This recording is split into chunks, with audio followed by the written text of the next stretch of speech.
विषैला है। कनेर का फूल सुगंध नहीं है, कनेर के पुष्प में कोई सुगंध नहीं, कोई तत्व नहीं। पड़ा है, केतकी हंस रही है, केवड़ा हंस रहा है, चंपा हंस रहा है।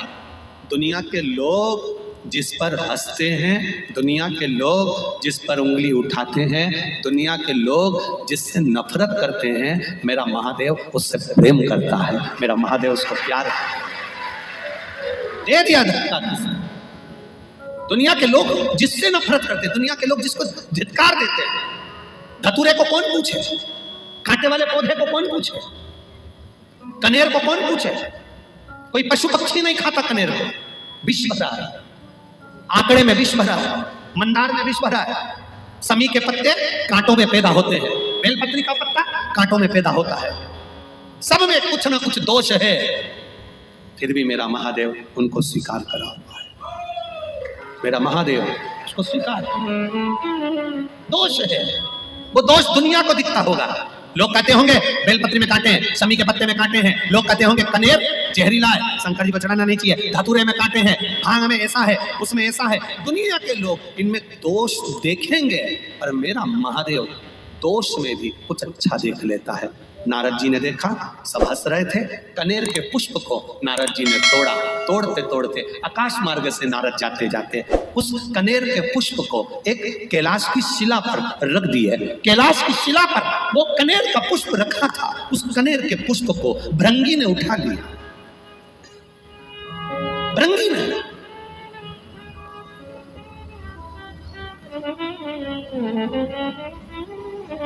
और भृंगी उस कनेर के पुष्प को उठा लेता। श्रृंगी ने देखा कि भृंगी ने कनेर का पुष्प उठाया। श्रृंगी ने आवाज लगाकर कहा, भृंगी क्या कर रहे हो? भृंगी कह रहे हैं, मैं जब महादेव से मिलकर आया था तो महादेव के आज चरणों में कोई पुष्प नहीं था, देवादिदेव महादेव के श्रृंगार में कोई पुष्प नहीं था। श्रृंगी ने कहा, ये पुष्प में सुगंध नहीं है, इसीलिए इसको कोई देवता स्वीकार नहीं करते। भृंगी ने कहा, शमशान की राख मनुष्य के कपड़े पर लग जाती है तो मुर्दा जलाकर आने के बाद नहाना पड़ता है, वो शमशान की राख महादेव पर चढ़ जाती है तो वो भी पैकेट में बंद होकर लाखों की बिक जाती है। शमशान की राख मनुष्य के कपड़े पर लग जाए तो उसको शमशान से आकर नहाना पड़ता है, वो शमशान की राख महादेव पर चढ़ जाए तो वो भस्मी बन जाती है। शरीर पर महादेव के लगने के बाद चपटी भभूत में है खजाना कुबेर का, उसकी भस्म से भी कुबेर का खजाना झड़ता है। तो ये कनेर भी कुबेर के खजाने से कम नहीं होगा, मेरा विश्वास कहता है। भृंगी ने कनेर का पुष्प उठाया, ले गया। श्रृंगी दुमदुमी बजा रहा,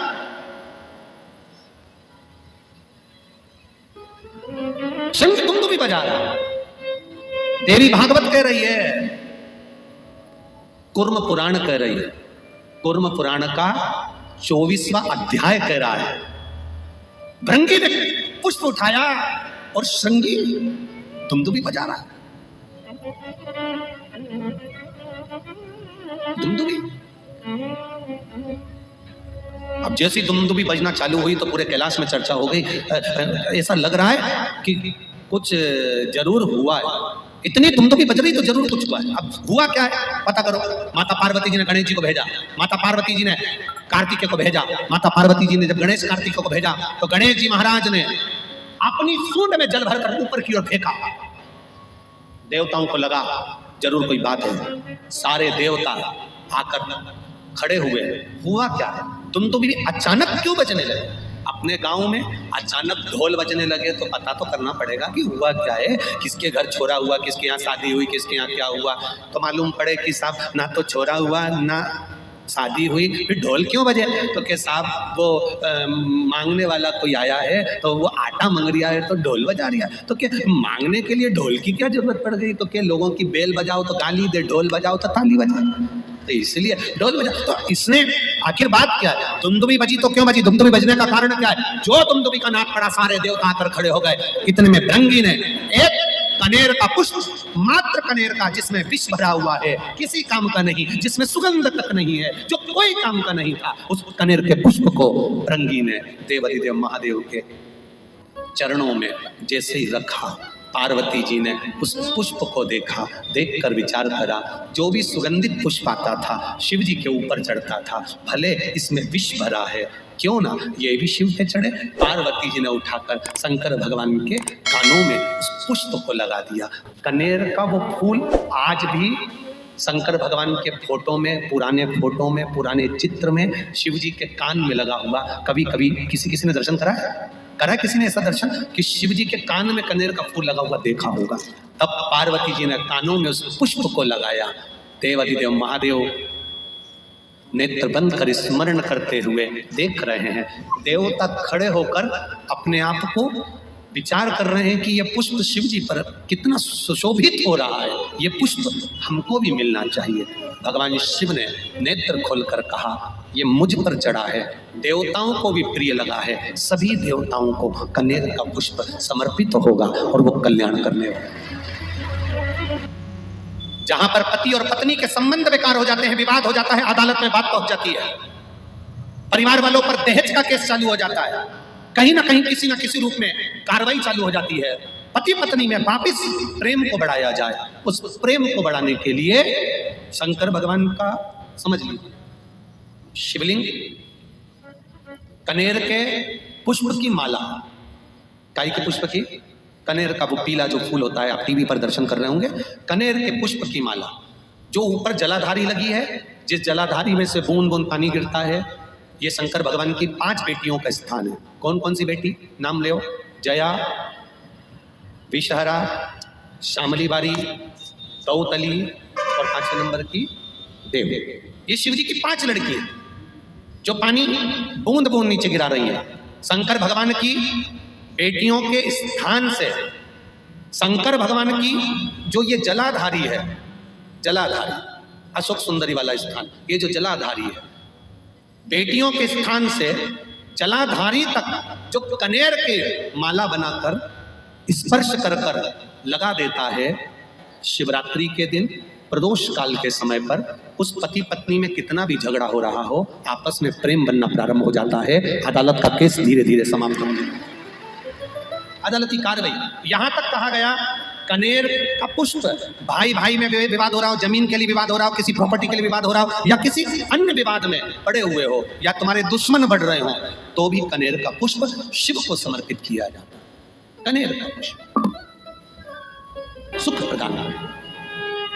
2 पुष्प ऐसे हैं जो भगवान शंकर को नहीं चढ़ाए जाते, एक केतकी, एक केवड़ा।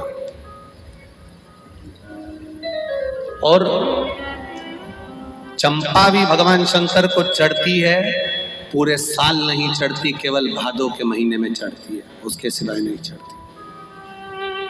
क्या कारण था? केतकी की कथा तो यहाँ पर शिव महापुराण में आ जाती है कि केतकी ने एक गलती कर दी थी। जब ब्रह्मा जी शंकर भगवान के शिवलिंग का दर्शन करने के लिए ऊपर जाते गए, शिवलिंग का छोर नहीं मिला, शीश नहीं मिला। ब्रह्मा जी गौ माता को लेकर आ गए, गाय चलो पृथ्वी पर चलकर भगवान विष्णु के सामने कह देना कि ब्रह्मा जी को छोर मिल गया। गौ माता ने कहा मैं झूठ क्यों बोलूं? ब्रह्मा जी ने कहा तुझे एक रोटी दिलाऊंगा, प्रत्येक घर से तुझे खाने को रोटी मिलेगी। एक रोटी के चक्कर में गौ माता ने झूठ बोल दिया भगवान विष्णु के सामने। केवल एक रोटी के लिए गाय झूठ नहीं बोल रही, एक रोटी के लिए संसार का मनुष्य भी झूठ बोलता है, दिन भर झूठ बोलता है।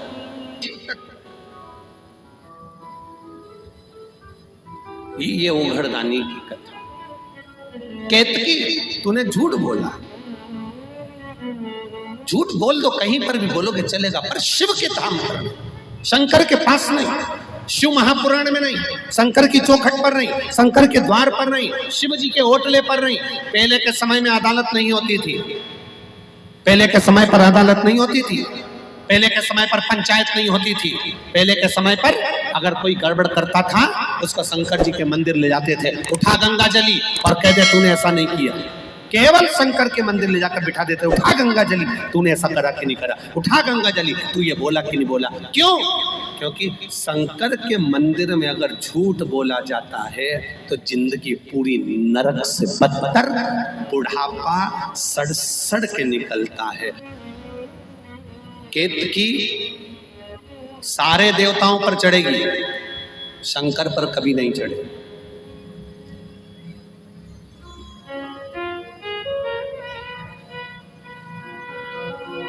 केवड़ा शिव जी पर क्यों नहीं चढ़ता? केवड़े का पुष्प शंकर तक क्यों नहीं पहुंचता? केवल एक कारण, चंपा साल भर भगवान देवाधिदेव महादेव पर क्यों नहीं चढ़ता? केवल भादों का महीना, केवल एक भद्रपद, बाकी का समय नहीं। कारण क्या है? केवल निंदा में व्यस्त रहता था। केवड़ा और चंपा दोनों का एक ही काम था, दिन भर केतकी की निंदा में लगे रहते थे।